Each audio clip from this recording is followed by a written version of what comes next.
नमस्कार। आज मैं आप सबको आयकर विभाग के 150 वर्ष पूरे होने के उपलक्ष्य में बधाई देता हूं। आयकर विभाग का 1.5 सदी लंबा और स्वर्णिम इतिहास है। इस विभाग का राष्ट्र निर्माण में महत्वपूर्ण योगदान है। आज उसी के बारे में चर्चा करेंगे। हमारा देश दिन ब दिन तरक्की कर रहा है। हमारी अर्थव्यवस्था मजबूत हो रही है, लेकिन इसको और सुदृढ़ बनाने के लिए हमें अर्थव्यवस्था और आयकर के बारे में और अधिक जानकारी रखने की जरूरत है। प्राचीन काल के सभ्य समाजों जैसे ग्रीक, रोम और मिस्र में शासन व्यवस्था बेहतर ढंग से चलाने और जनहित के कार्यों के लिए जनता से किसी न किसी रूप में कर वसूली की परंपरा रही है। भारत के गौरवशाली इतिहास में सर्वप्रथम मनुस्मृति में कर वसूली का जिक्र मिलता है। मौर्य वंश के संस्थापक तथा संरक्षक चाणक्य की प्रसिद्ध कृति अर्थशास्त्र में तत्कालीन समय की कर वसूली की बारीक जानकारी मिलती है। आर्थिक प्रबंधन के लिए कर वसूली के महत्व को बताते हुए चाणक्य आगाह करते हैं कि भरी तिजोरी से ही शासन व्यवस्था को शक्ति मिलती है। उनका यह भी कहना है कि कर वसूली राज्य और प्रजा को सुरक्षा प्रदान करने और जन सेवा के विविध कार्य करने के लिए की जानी चाहिए। चाणक्य ये भी कहते हैं कि कर संग्रह का काम वैसी ही सहजता से होना चाहिए जैसे मधुमक्खियां फूलों से शहद इकट्ठा करती हैं। हमारे यहाँ आयकर वसूली की विधिवत शुरुआत अंग्रेजी शासनकाल में हुई थी। 1857 के प्रथम स्वाधीनता संग्राम के पश्चात अंग्रेजी राज को फौज का खर्च उठाने के लिए अधिक राजस्व की आवश्यकता थी। इसी पृष्ठभूमि में 1860 में पहली बार आयकर की वसूली शुरू हुई। 24 जुलाई 1860 के दिन आयकर अधिनियम को गवर्नर जनरल की स्वीकृति मिली। इसीलिए इस दिन को आयकर दिवस के रूप में मनाते हैं। प्रारंभिक चरण में आयकर निर्धारण के निश्चित मापदंड नहीं थे, इसीलिए आयकर वसूली में काफी समस्या आती थी। इन्हीं समस्याओं का निराकरण करने के लिए 1922 में आयकर अधिनियम लागू किया गया था, ताकि आयकर की विधिवत वसूली सुनिश्चित हो सके। स्वतंत्रता सेनानियों ने देश को आजाद कराने के लिए लंबी लड़ाई लड़ी, काफी खून बहाया, कुर्बानियां दी गईं, ताकि भारत एक स्वतंत्र और मजबूत राष्ट्र बन सके। अंततः 1947 में भारत के इतिहास में ये गौरवशाली क्षण आ गया जब देश में तिरंगा लहराया। आजादी का दूसरा अर्थ ये भी था कि अब देशवासियों से वसूले जाने वाले कर देश के विकास के लिए उपलब्ध थे और उनका इस्तेमाल जनसेवा और राष्ट्र निर्माण के लिए होना था। The department has taken several measures to computerize, to e-filing of returns, forms have been simplified, and other very tax-friendly measures, and attitude of the department towards the tax-paying public has improved tremendously, and this has resulted in a lot of confidence between the department and the tax-paying public.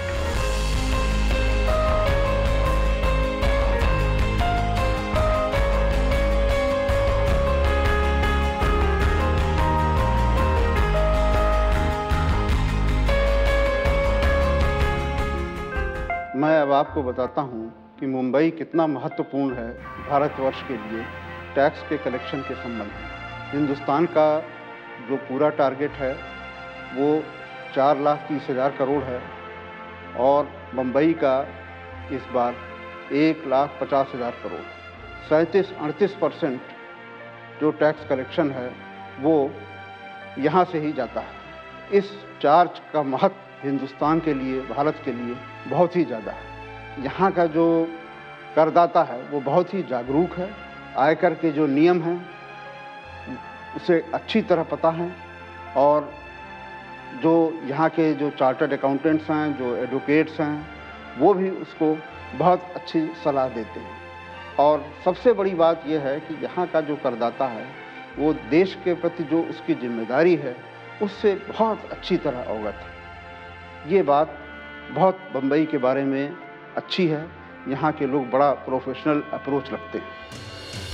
I feel the Indian Ministry of Finance and the Income Tax Department has provided the country with an excellent direct tax regime, which has led to higher and higher collections, which in turn has helped the strong growth of the Indian economy. And I look forward to the new direct tax code being implemented, which can further take our direct taxes from strength to strength. The strong part direct taxes play in the total revenue of the country indicates the strong growth of the country, because in developed countries, direct taxes always are much higher than the indirect tax collection.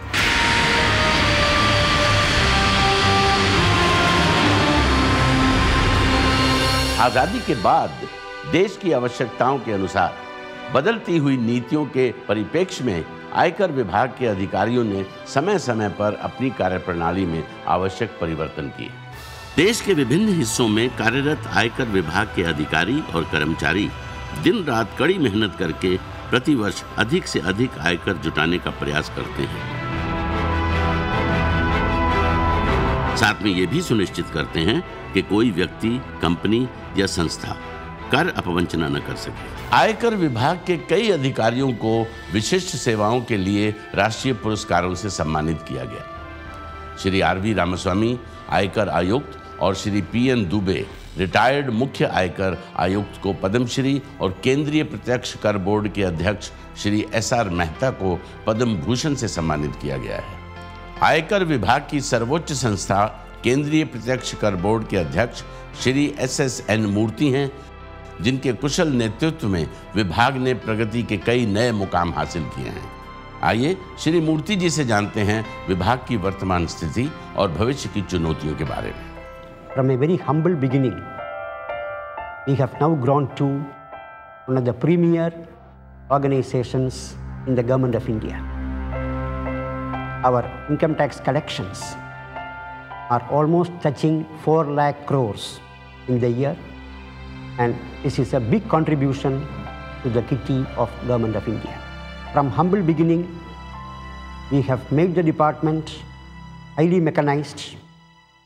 We have also grown in taxpayer relations, and I am sure with the increase in automation, use of computerization, our department would be a very premier organization, both in collection of taxes and in providing maximum taxpayer relations.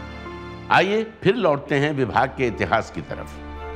शुरुआती दिनों में आयकर की वसूली प्रांतीय सरकार के जिला अधिकारी और उनके मातहत अधिकारी करते थे। 1919 में आयकर को केंद्रीय राजस्व घोषित किया गया। आयकर अधिनियम 1922 के अंतर्गत आयकर वसूली का काम प्रांतीय प्रशासन से केंद्र सरकार के हाथ में आ गया। 1922 से लेकर 1961 के बीच आयकर अधिनियम में 49 संशोधन हुए।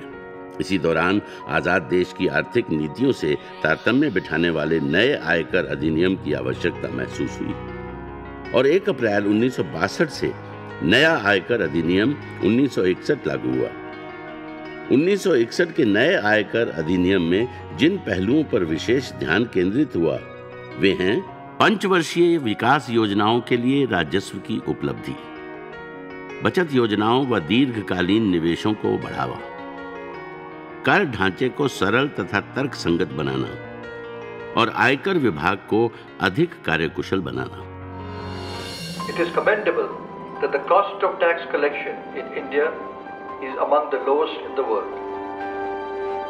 The department has been in the forefront of adoption of technologies. Initiatives such as online allotment of PAN, e-filling of tax returns, online verification of tax payments, direct credit of refunds, setting up centralized processing center, etc.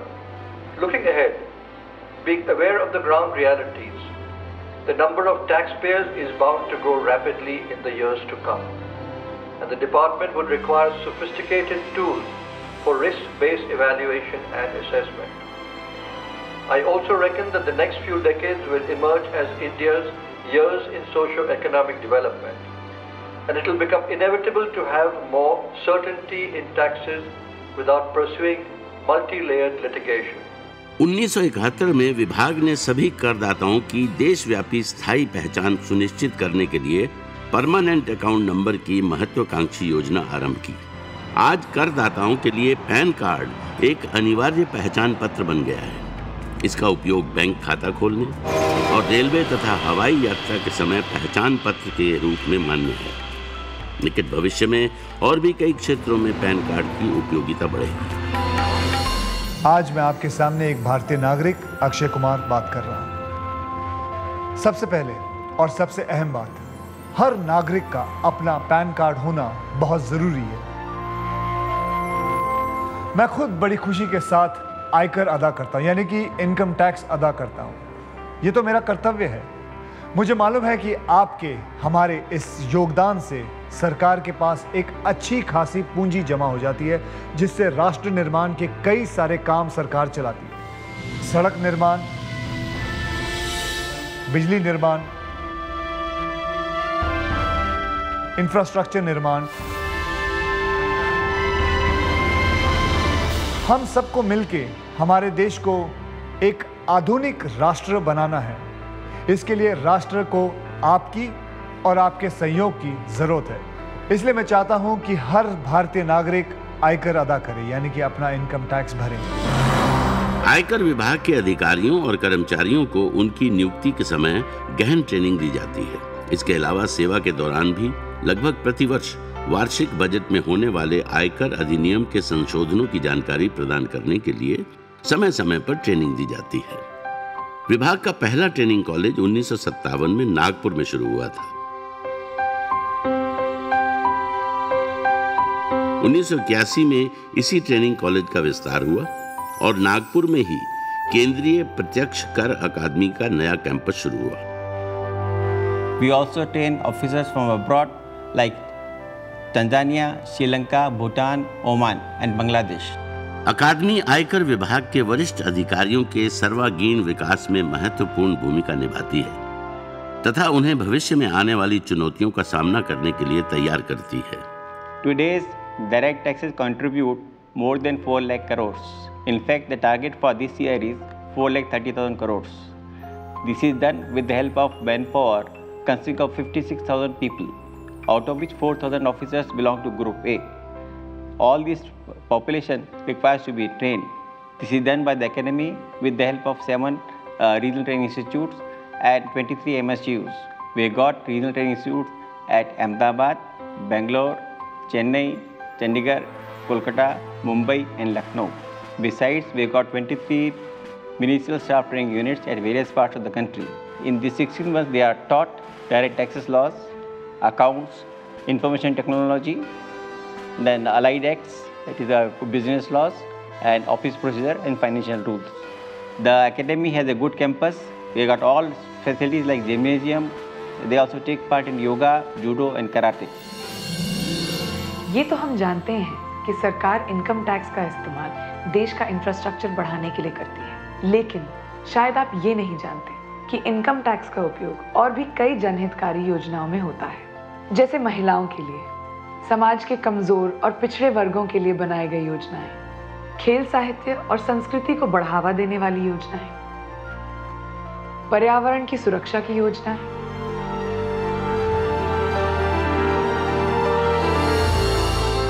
तेजी से बदलते आधुनिक युग में विभाग को नई चुनौतियों का सामना करना पड़ रहा है, जैसे आर्थिक विकास के कारण तेजी से बढ़ती करदाताओं की संख्या और बड़े आय करदाताओं द्वारा पुराने बही खातों की जगह कंप्यूटर्स पर खाते रखना आदि आदि। इन सब को ध्यान में रखते हुए करदाताओं को त्वरित सेवा प्रदान करना विभाग का प्रमुख दायित्व है।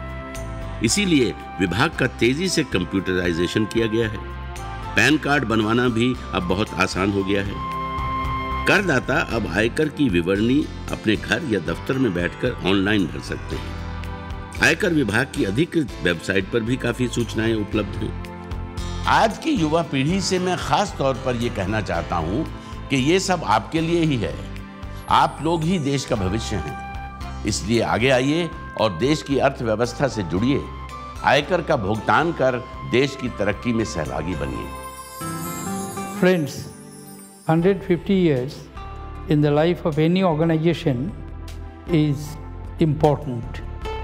It is more so in the life of Income Tax Department, as its 150 years existence touches 3 centuries.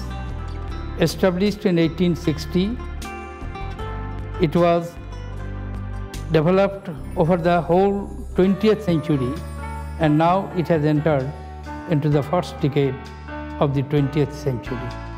During this period, the department has grown from strength to strength. If we look at the collection, it was meager 1,35 lakh when it started. Today, collection is hovering around 4 lakh crores of rupees. Of course, during this period, Indian economy has undergone tremendous changes, particularly in the 60 years after independence. From the meager 3.5% GDP growth at an annual average rate, today it is around 9%. I take this opportunity of congratulating the Department of Revenue, Central Board of Direct Taxes, all the officers and staff for the tremendous achievement they have achieved during these years. Dedication to work and professionalism of the workforces of Income Tax Department have made it possible. My own association with the department is quite long. In 1974, I was appointed as a Minister of State in the Department of Revenue and Expenditure. Since then, time to time, I had the privilege of looking into the functioning of the department, and today I am looking into it as Finance Minister. Income Tax Department has also undergone major changes during all these years, and we are awaiting for another major change when the Direct Tax Code will be introduced from the beginning of the next financial year. इस software company के मालिक हैं सचिन और नेहा। अपनी कड़ी मेहनत से अपने व्यवसाय को बढ़ाने के साथ साथ ये समय पर उचित कर का भुगतान करते हैं, जिससे इन्हें आवश्यकता अनुसार बैंकों से ऋण भी प्राप्त हो जाता है। ये है राधा। इन्होंने बैंक से ऋण लेकर अपना व्यापार शुरू किया था। आज इनकी कंपनी कपड़े निर्यात करती है। राधा जी भी समय पर आयकर का भुगतान करती हैं। बैंक ने इन्हें ऋण देने के लिए इनकी हैसियत का आकलन इनकी आयकर विवरणी देखकर ही किया था। विष्णुकांत एक रिटायर्ड कर्मचारी हैं। विष्णुकांत जी सालों से समय पर अपना कर अदा करते आए हैं और इसी का नतीजा है कि आज बड़ी शांति से रिटायर्ड जीवन बिता रहे हैं और सरकार की तरफ से वरिष्ठ नागरिकों को मिलने वाली सारी सुविधाओं का लाभ भी उठा रहे हैं। Income Tax Department is in the forefront of utilizing advanced technology for the service of the taxpayers. Our offices are networked, all our officers have laptops, and we have recently set up the Central Processing Center, which is processing all returns of income at a very, very rapid rate. Under the Sevottam project, we have set up the model Aikar Seva Kendras, which is redefining our taxpayer services through model Aikar Seva Kendra. These completely redefine our front office setup for taxpayer services with accountability and transparency. Taxation, however, is about significantly more than just revenue mobilization.